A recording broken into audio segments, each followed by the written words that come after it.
নিজের পিঠ বাঁচাতে বিদ্যাকে বরণ করে ঘরে তুলে নিল রাজদীপ চ্যাটার্জি। হ্যাঁ বন্ধুরা, এমনটাই দেখা যাবে। বিস্তারিত জানতে ভিডিওটিতে লাইক দিয়ে চ্যানেলটি সাবস্ক্রাইব করে শুরু থেকে শেষ পর্যন্ত দেখতে থাকো। গল্পের শুরুতেই দেখা যাবে বিদ্যা বলতে থাকে, আমি আপনাকে এই যে আমাদের ছাত্র সমাজকে এভাবে পচানোর জন্য আপনাকে আমি আপনার লাইসেন্স ক্যান্সেল করাবো, এই কথাটা মাথায় রাখবেন। তখন রীত এসে বলতে থাকে, বিদ্যা গাড়ি রেডি, এসো আমাদের এখন বেরোতে হবে। তখন তখন শ্রাবণ বলতে থাকে, কোথায় যাচ্ছিস তুই? তখন তখন বিদ্যা বলতে থাকে, কেন তোকে বলবো কেন? তখন তখন বড়বাবু বলতে থাকে, প্রফেসর দিদি আপনি কোথায় যাচ্ছেন? তখন তখন বিদ্যা বলতে থাকে, শ্রাবণও শুনতে চাইলো, আপনিও শুনতে চাইলেন, তাই ব্যাপারটা বলে দিই। আসলে আসলে আমি আমার শ্বশুর বাড়িতে যাচ্ছি। ওনারা তো চেয়েছিলেন, আমার শ্বশুর মশাই চেয়েছিলেন আমি আমি একদম একদম মৃত অবস্থায় খাটনি করে তারপরে ওনার বাড়িতে যাই, কিন্তু আমি তো পায়ে হেঁটেই যাবো। আমি আমি তো এটা প্রতিজ্ঞা আমি তো এটা প্রতিজ্ঞা করেছিলাম, আর সেটা তো আমি অবশ্যই পালন করব। এরপরে বিদ্যা চলে গেলে তখন অফিসার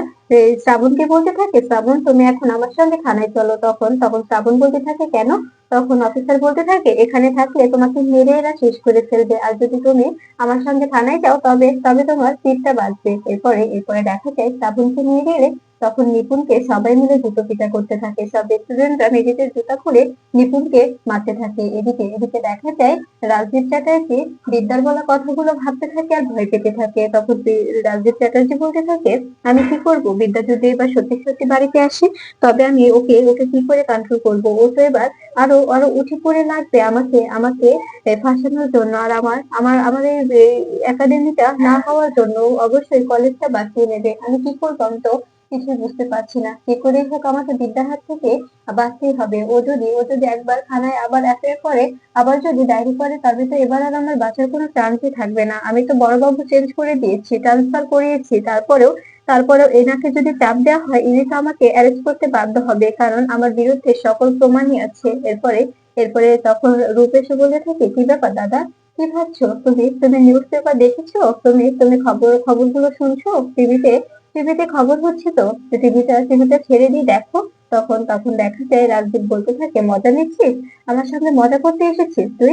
তখন রূপ বলতে থাকে, কেন মজা করব? আমি তো মজা করছি না, একদম মজা করছি না। তুমি তুমি যে কাজগুলো করেছো সেগুলো নিয়ে তোমার কোনো অনুশোচনা নেই। তোমাকে দেখে মনে হচ্ছে তুমি একটুও ঘাবড়াওনি, একটু ভয় পাওনি। তোমার তোমার মধ্যে ভয়টা কাজ করছে না দাদা? তখন দেখা যায় কথা শুনে রাজদীপ চ্যাটার্জি বলতে থাকে, তুই কি আমাকে জ্ঞান দিতে এসেছিস নাকি আমাকে শাসাতে এসেছিস বলতো? তখন এ কথা শুনে তখন দেখা যায় ঠিক তখনই সিকিউরিটি গার্ড এসে বলতে থাকে, স্যার ছোটবাবু এসেছে সঙ্গে একটি মহিলাকে নিয়ে, আর আপনাকে নিচে ডাকছে। এরপরে রাজদীপ চ্যাটার্জি নিচে এসে রিতকে বলতে থাকে, কি ব্যাপার রিত, তুমি তুমি ভেতরে না এসে এবার এখানে দাঁড়িয়ে থেকে আমাকে ডাকছো, তার মানেটা কি আমি কি জানতে পারি? তখন রিত বলতে থাকে, আসলে আসলে আমি একা আসিনি তো, তাই ভেতরে যাচ্ছি না, আর আমি সঙ্গে আরেকজনকে নিয়ে এসেছি। তাকে নিয়ে এলে তো আমি তো এভাবে সরাসরি বাড়িতে ঢুকতে পারি না, তাই না? আমি ঢুকতে পারলেও ও তো আর ঢুকতে পারবে না, ওকে তো আর তুমি ঢুকতে দেবে না এভাবে, আর ওকে ওকে এভাবে আমি ঢোকাবো না। আমার ইচ্ছেটা অবশ্যই তোমাকে পূরণ করতে হবে, ওর ইচ্ছেটাও পূরণ করতে হবে। এরপরে দেখা যায় এই বলে গাড়ি থেকে বিদ্যাকে নামিয়ে নিয়ে এসে বিদ্যাকে নামিয়ে নিয়ে রিত বিদ্যাকে বলতে থাকে, বিদ্যা ভেতরে এসো। ভেতরে এসে আমাদের বাড়ির গেট দরজায় দাঁড়াও, আমার মা আর আমার বাবা তোমাকে বরণ করবে। এরপরে দেখা যায় বিদ্যা ও রিত দুজনেই এই যে চ্যাটার্জি বাড়ির যে সদর দরজায় এসে দাঁড়ায়। এরপরে দেখা যায় বিদ্যার সাজ দেখে অবাক হয়ে যায় রাজদীপ চ্যাটার্জি। তখন রিত বলতে থাকে, কি ব্যাপার বাবা, তুমি কি চমকে গেলে? তুমি অবাক হয়ে যাচ্ছ কেন? অবাক হওয়ার কিছু হয়নি, ও তো তোমার বৌমা। তখন দেখা যায় রাজদীপ চ্যাটার্জি বলতে থাকে, প্রফেসর দিদি তুমি এখানে কি করে? তুমি এখানে কেন এসেছো? তখন দেখা যায় বিদ্যা বলতে থাকে, আমি এখানে প্রফেসর দিদি হয়ে আসিনি, আমি এসেছি মিস্টার রাজদীপ চ্যাটার্জির ওয়াইফ হয়ে। এখানে আমি প্রফেসর দিদির পরিচয় নিতে আসিনি, আমি এসেছি আমার হাজবেন্ডের পরিচয় নিয়ে। এখানে আমি এবারের বউ হয়ে এসেছি, বুঝতে পেরেছেন মিস্টার রাজদীপ চ্যাটার্জি, ওরফে আমার শ্বশুর মশাই। এ কথা শুনে দেখা যায় রাজদীপ আরো রাগে গসগস করতে থাকে। ঠিক তখনই রূপ নেমে এসে বলতে থাকে, কি ব্যাপার, কি হয়েছে? তুমি কার সঙ্গে কথা বলছো দাদা? ঠিক তখনই বিদ্যাকে দেখে খুশি হয়ে যায় রূপ। এরপরে সিনথিয়া নেমে এসে বলতে থাকে, কি ব্যাপার, এখানে একটা সিনথিয়া হচ্ছে কেন? আর দরজার দিকে তাকিয়ে দেখতে পায় বিদ্যা দাঁড়িয়ে আছে। এরপরে বিদ্যাকে দেখে সিনথিয়া অবাক হয়ে যায়। তখন একে একে সবাই নেমে আসতে থাকলে তখন রুষা রীতি সবাই সবাই বলতে থাকে, বৌদি এসেছে। তখন তখন দেখা যায় এ কথা শুনে পৃথা বলতে থাকে, হ্যাঁ তোদের বৌদি এসেছে, তোরা অনেক খুশি তাই তো? তখন তখন রাজদীপ বলতে থাকে, কিসের বৌদি? তোমরা কাকে বৌদি বলছো? তোমাদের বৌদি হবে ফাগুন, ফাগুন ব্যানার্জি। আর এ তো নয়, এ তো প্রফেসর দিদি, ও কেন তোমাদের বৌদি হতে যাবে বলো তো? তখন তখন দেখা যায় পৃথা বলতে থাকে, কেন? ওই তো আমার বৌমা, আমি তো জানি যে প্রফেসর দিদি আমার পুত্রবধূ প্রফেসর বিদ্যা ব্যানার্জি। তখন তখন দেখা যায় এ কথা শুনে তৃতীয় রুষা বলতে থাকে, এভাবে এভাবে জেঠুমনি তর্কাতর্কি করে সমস্যাটা আরো বাড়বে, প্লিজ তুমি আর তর্কাতর্কি করো না, এখন এখন নিজেদের মধ্যে সকল ঝামেলা মিটিয়ে নাও। তখন তখন দেখা যায় রিতের বোন বলতে থাকে, প্লিজ ড্যাডি এখনো সময় আছে, এখনো সময় আছে, এভাবে এভাবে পারিবারিক চেষ্টাগুলো বাইরে না বেরোনোটাই ভালো। তুমি যেভাবে ক্রমশ ক্রমশ এরকম করে ঝামেলা করে যাচ্ছ, আমাদের পারিবারিক সমস্যাটা তো সবাই জানছে, সবাই আমাদের নিয়ে হাসাহাসি করছে, বলছে চ্যাটার্জিরা এখন এখন নিজেদের সম্পর্কের মধ্যেও দোটানা দোটানা বোধ করছে। ওরা ওরা নিজেরা তো কলেজ নিয়ে একটা ঝামেলায় আছে, আবার সম্পর্কের মধ্যেও ওদের সমস্যা। আর এগুলো আমাদের ভালো লাগছে না ড্যাডি, প্লিজ এবার এবার এসব বন্ধ করো। তখন দেখা যায় বিদ্যা বলতে থাকে, বাড়ির বাচ্চারা বুঝতে পারলো আর মিস্টার রাজদীপ চ্যাটার্জি আপনি বুঝতে পারলেন না? তখন তখন দেখা যায় এরপরে বিদ্যা বলতে থাকে, আসলে আমার আরো আরো কোনে চাকরি আছে, তো সেগুলো এসেছে, আপনি আপনি আমাকে বরণ করুন, তা না হলে ওরা কিন্তু আবার হই হুল্লোড় শুরু করে দেবে। তখন তখন দেখা যায় এ কথা শুনে অবাক হয়ে যায় রাজদীপ চ্যাটার্জি। এরপরে কলেজের স্টুডেন্টরা সবাই এসে বিদ্যার পাশে দাঁড়ালে খুশি হয়ে যায় রুষা ও প্রীতি। তখন তখন দেখা যায় রাজদীপ চ্যাটার্জি বলতে থাকে, এসব কি হচ্ছে? এরা এরা কেন এখানে? এরা কোথা থেকে এলো? তখন বিদ্যা বলতে থাকে, আসলে আসলে আমার আপনজন বলতে তো এরা ছাড়া তো আর আমার কেউ নেই, তাই ওদের ছাড়া আমি কাকেই বা নিয়ে আসবো আমার কনে যাত্রী হিসেবে? ওরাই তো আমার কনে যাত্রী, তাছাড়া আমার তো কেউ নেই, আমার তো আমার স্টুডেন্টরাই সব। আর এখন এখন যদি আপনি বরণ না করেন, তবে আপনি যদি আমার কলেজটা ভাঙতে চান, আমি আপনার বাড়ির ইটগুলো একটা একটা করে খসে দেবো, কি স্টুডেন্টরা তাই তো?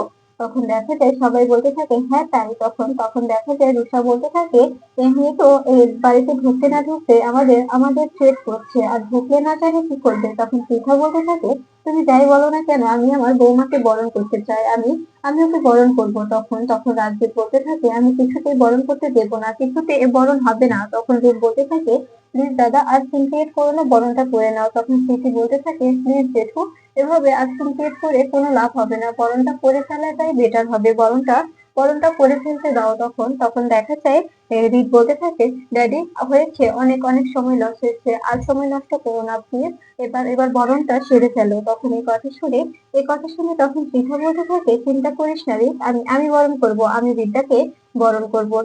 এরপরে দেখা যায় তখন তখন দেখা যায় রূপ বলতে থাকে, হ্যাঁ রে রিক, তুই চিন্তা করিস না, বৌদি তোদের বরণ করবে, আর আমি বৌদির পাশে আছি, আর তোদের পাশে কেউ থাকবো না থাক, আমি অবশ্যই সারা জীবন থাকবো। তখন রাজদীপ বলতে থাকে, আমার বাড়িতে আমি আমার পারমিশন ছাড়া কোনো বরণ হবে না, কোনো কিছু হবে না।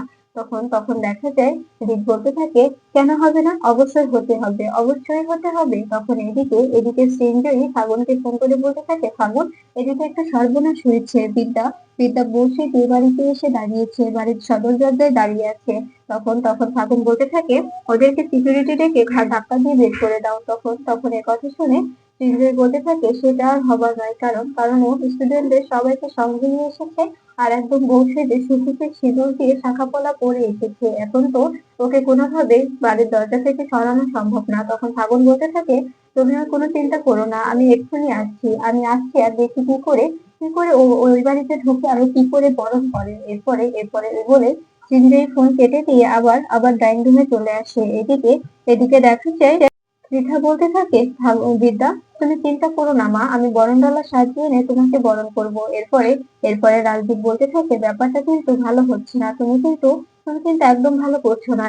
এরপরে পৃথা বরণডালা নিয়ে বিদ্যার সামনে গেলে তখন রাজদীপ দৌড়ে গিয়ে পৃথার হাত থেকে বরণডালা ফেলার জন্য হাত দিয়ে ধরতে যাবে, ঠিক তখনই বিদ্যা রাজদীপের হাতটা ধরে ফেলে আর বলতে থাকে, আমার শাশুড়ি মাকে বরণটা করতে দিন, বরণডালা ফেলার চেষ্টা করবেন না, এই কাজটা ভুলেও করার চেষ্টা করবেন না, আমি বলে দিচ্ছি মাই ডিয়ার শ্বশুর মশাই। এ কথা শুনে রাজদীপ বলতে থাকে, কতটা অসভ্য হয়ে নিজের শ্বশুর মশাইয়ের সঙ্গে এভাবে এভাবে কথা বলে, নিজের শ্বশুর মশাইয়ের হাত ধরে। তখন তখন দেখা যায় বিদ্যা বলতে থাকে, তবে মানছেন যে আপনি আমার শ্বশুর মশাই হন আর আমি আপনার পুত্রবধূ? তখন তখন রাজদীপ বলতে থাকে, মোটেও না, মোটেও না, আমি তোমাকে কিছুতে নিজের পুত্রবধূ হিসেবে মেনে নেব না। তখন তখন বৃদ্ধা বলতে থাকে, এই মাত্র তো বললেন যে আমি নাকি আপনার পুত্রবধূ, তবে এখন কেন মানতে পারবেন না? তখন তখন রাজদীপ বলতে থাকে, আমি কিন্তু সবকিছু একদম তছনছ করে দেবো। আমি বেঁচে থাকা অবস্থায় তুমি কিছুতে এ বাড়িতে ঢুকতে পারবে না। আর রিক, তুমি ওকে নিয়ে এখান থেকে বেরিয়ে যাও। তোমার মতো ছেলেরও আমার কোনো প্রয়োজন নেই। যে ছেলে কিনা নিজের বাবার বিরুদ্ধে গিয়ে নিজের বাবাকে ফাঁসাতে চায়, সেরকম ছেলের আমার কোনো দরকার নেই। তখন তখন দেখা যায় বৃদ্ধা বলতে থাকে, আসলে আসলে আমি এখানে একা আসিনি। আমার সঙ্গে আরো অনেকেই আছে। আমি যদি তাদেরকে ডাকি তবে হয়তো আপনি নিজেই নিজে আমাকে বরণ করতে বাধ্য হবেন। তখন রাজদীপ বলতে থাকে, কার কথা বলছো তুমি? কাকে নিয়ে আসবে? আর কেনই বা নিয়ে আসবে? তুমি কার কথা বলছো? আমি কাউকে দেখে ভয় পাই না। এরপরে দেখা যায়, তখন তখন দেখা যায় মিডিয়ার লোক আস্তে আস্তে বেরিয়ে এলে অবাক হয়ে যায় রাজদীপ চ্যাটার্জি। তখন রাজদীপ বলতে থাকে, এসব কি হচ্ছে এখানে?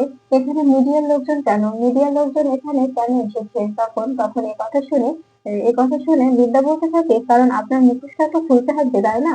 আপনি যে মুখোশ পরে আছেন সেই মুখোশটা খুলে দিতে হবে না? তখন তখন রূপ বলতে থাকে, বিদ্যা, এই কাজটা কিন্তু তুমি ঠিক করেছো। কারণ কারণ ওনারা তো তোমাদের কোনো কিছুই মনে রাখে না। ওদের তো মনে থাকে না যে তোমাদের বিয়ে হয়েছে। তখন তখন রুষা বলতে থাকে, বৌদি, তুমি একদম ঠিক করেছো। তখন তখন বিদ্যা বলতে থাকে, এখন এখন কি বরণটা করা যাবে? তখন পৃথা দেখা যায় বিদ্যাকে বরণ করতে শুরু করে। এটা দেখে রাগে রাগে ফেটে পড়ে সৃঞ্জয় মনে মনে বলতে থাকে, "এই মেয়েটা তো ডেঞ্জারাস। এ তো অবশ্যই বরণটা করিয়ে ফেললো। তা না হলে তো দিদি কোনোভাবে বরণ করতে পারতো না। ও তো এমন ভাবে সবকিছু করে এসেছে, একদম আটঘাট বেঁধে নিয়েছে। আর এরকম করে যদি চলতে থাকে তবে কি করে হবে?" এরপরে দেখা যায় প্রীতি শাক বাজালে। তখন তখন রুষা হাসতে থাকে আর বলতে থাকে, ব্যাপারটা কিন্তু অনেক ভালো লাগছে। আমাদের আমাদের বৌদি বাড়িতে ফিরেছে। আমাদের আমাদের অনেক ভালো লাগছে। তখন তখন দেখা যায় পায়েল সেখানে দাঁড়িয়ে থেকে মনে মনে বলতে থাকে, এই মেয়েটা কি করে এখানে আসতে পারে? মেয়েটা খুব ধুরন্ধর। ওকে ভেবেছে অনেক অনেক নরম, অনেক সরল সোজা, কিন্তু ওই মেয়েটা কিছুতেই সরল সোজা নয়। মেয়েটাকে দেখে মনে হচ্ছে অনেকটা ডেঞ্জারাস। এরপরে দেখা যায় বরণ দেখে রাগে ফেটে পড়তে থাকে রাজদীপ চ্যাটার্জি মনে মনে বলতে থাকে, আমি কিছুতে এই বিয়েটা মানবো না। আমি কিছুতে বিদ্যা ব্যানার্জিকে আমার আমার পুত্রবধূ হিসেবে মেনে নেব না। আমার পুত্রবধূ হিসেবে একজনকেই চাই, সেটা হচ্ছে ফাগুন ব্যানার্জি। এই মেয়েটা নয়। এই মেয়েটাকে আমি কোনোভাবে নিজের পুত্রবধূ স্বীকৃতি দেব না। তখন সৃঞ্জয়ী বলতে থাকে, হয়েছে বরণ, এবার এবার তোমাদের কাজগুলো তোমরা নিজেরাই করে নাও। তখন তখন দেখা যায় বিদ্যা বলতে থাকে, আমাকে আর একজন বরণ করবে, সেটা হচ্ছে আমার শ্বশুর মশাই। আমার শ্বশুর মশাই বরণ না করলে আমি ঘরে উঠবো না। কি আপনারা কি বলেন? তো আমার শ্বশুর মশাই আমাকে বরণ করবে তো? তখন তখন সবাই বলতে থাকে, হ্যাঁ, অবশ্যই অবশ্যই মিস্টার রাজদীপ চ্যাটার্জি, আপনাকে বরণ করতেই হবে। আপনার বৌমাকে আপনার বরণ করতেই হবে। এটা অনেক বড় দৃষ্টান্ত তৈরি হবে। প্লিজ আপনি বরণটা করুন। তখন তখন দেখা যায় রাজদীপকে পৃথা বলতে থাকে, এখনো সময় আছে। নিজের যদি প্রেস্টিজটা রক্ষা করতে চাও তবে বরণটা করে ফেলো। তা না হলে কিন্তু নিজেরই পস্তাতে হবে। নিজেই কিন্তু ছোট হবে সবার সামনে নিজেই ছোট হবে। আর এইভাবে যদি বরণটা করে নাও তবে হয়তো তোমার পিঠটা বেঁচে যাবে, তুমি বেঁচে যাবে। সবাই বলবে যে রাজীব চ্যাটার্জি প্রফেসর বিবিকে বরণ করে তুলেছে। এরপরে দেখা যায় পৃথার কথা শুনে রাজদীপ বলতে থাকে, ঠিক আছে। এই বলে বরণডালা হাতে নিয়ে বিদ্যাকে বরণ করতে আসে রাজদীপ চ্যাটার্জি। এরপরে দেখা যায় বিদ্যাকে বরণ করতে থাকলে তখন বিদ্যা মনে মনে হাসতে থাকে আর বলতে থাকে, আমি বলেছিলাম তো যে আপনাকে দিয়ে আমি বরণটা করাবো। প্রমিসটা আমি রেখেছি। এরপরে দেখা যায় বিদ্যাকে মিষ্টি খাইয়ে দিলে তখন বিদ্যা বলতে থাকে, কি ব্যাপার শ্বশুর মশাই, কেমন লাগছে? যে মেয়েটাকে আপনি সহ্য করতে পারছিলেন না, সেই মেয়েটাকে নিজের বৌমা হিসেবে বরণ করে নিলেন। তখন তখন এই কথা শুনে রাজদীপ বলতে থাকে, আমি তোমাকে কিছুতেই ছাড়বো না। আমাকে যে বরণ করানো তো